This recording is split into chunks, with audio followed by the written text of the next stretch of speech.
2025년 9월 11일 오전 7시 28분 조지아주 사바나 현대자동차 공장 건설 현장 200여 명의 한국인 기술자들이 수갑에 채워진 채 연행되는 장면이 전 세계로 생중계되었습니다.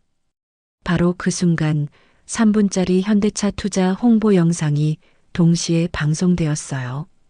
700조 원 규모의 미래 투자와 쇠사슬에 묶인 기술자들의 극명한 대비. 48시간 만에 백악관까지 흔들린 이 사건의 전말을 지금부터 공개합니다. 우리가 이렇게 대접받으려고 700조를 쏟아부었나? 안녕하세요. 저는 워싱턴의 한 정책연구소에서 한미 경제관계를 분석하는 마이클입니다.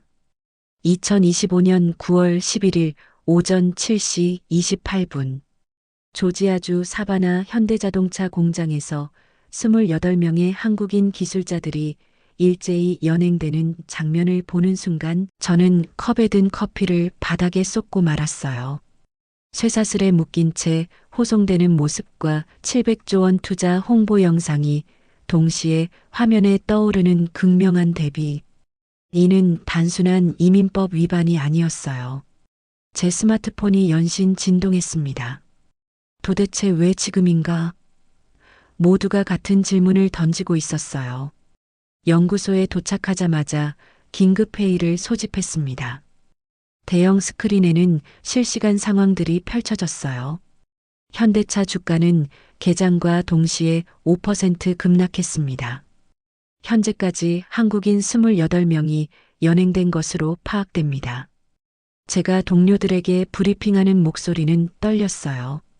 700조 원이라는 천문학적 투자 규모와 28명의 핵심 기술자.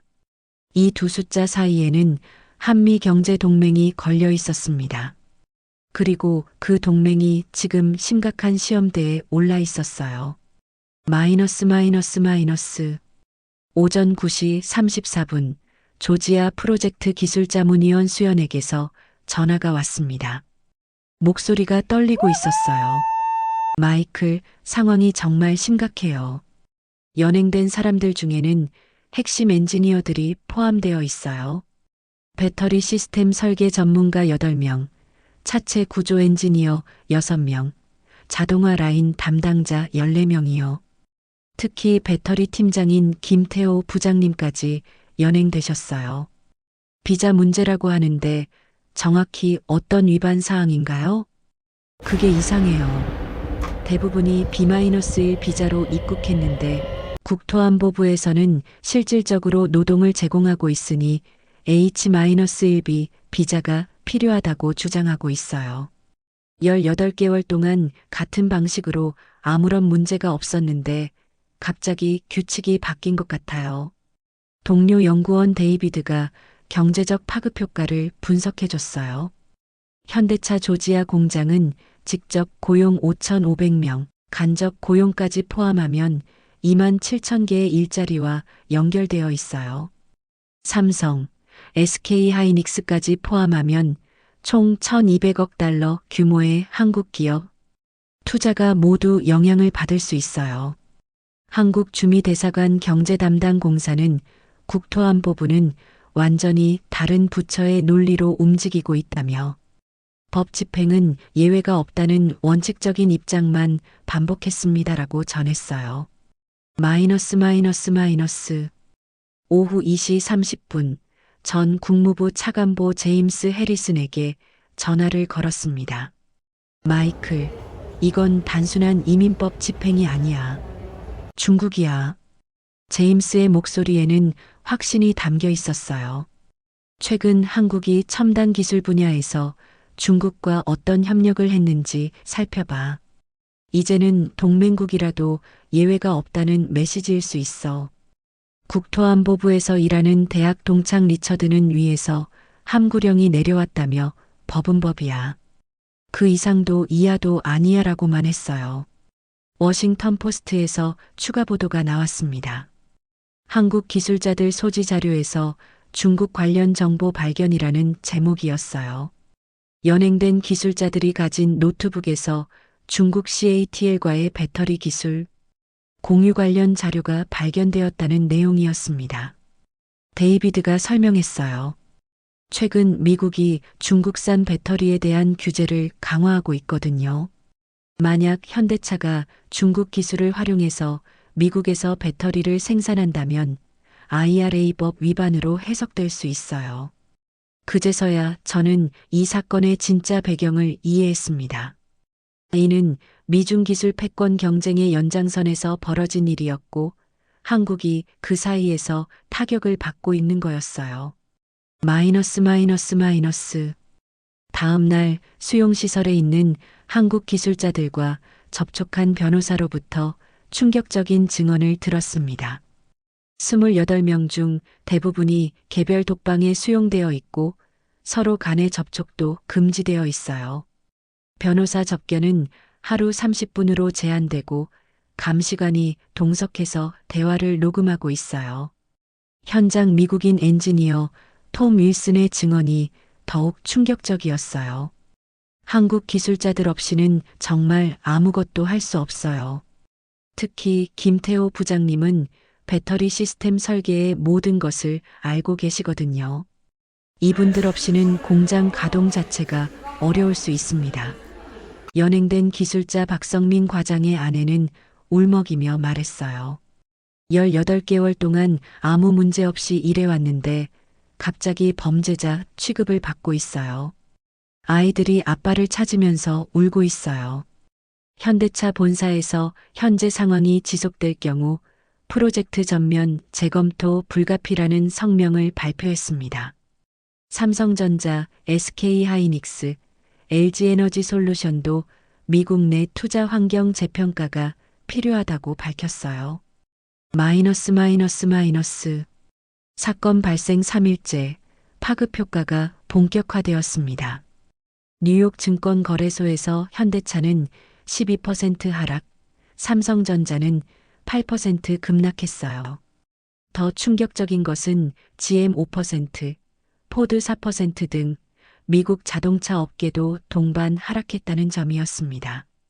조지아 주지사 브라이언 캠프가 기자회견을 열었어요.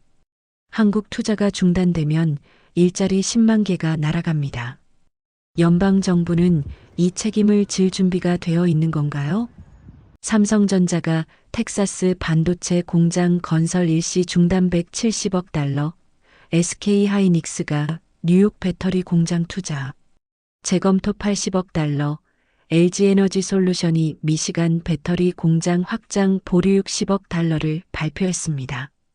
총 310억 달러, 약 400조 원 규모의 투자가 하루 만에 보류되었어요. 포드 CEO 짐 팔리가 직접 나섰습니다. 한국 기업들과의 협력은 우리에게 필수적입니다. SK이노베이션과의 합작회사가 없었다면 포드의 전기차 사업은 불가능했을 거예요. 미시간주 상원의원이 상원에서 긴급 발언했어요.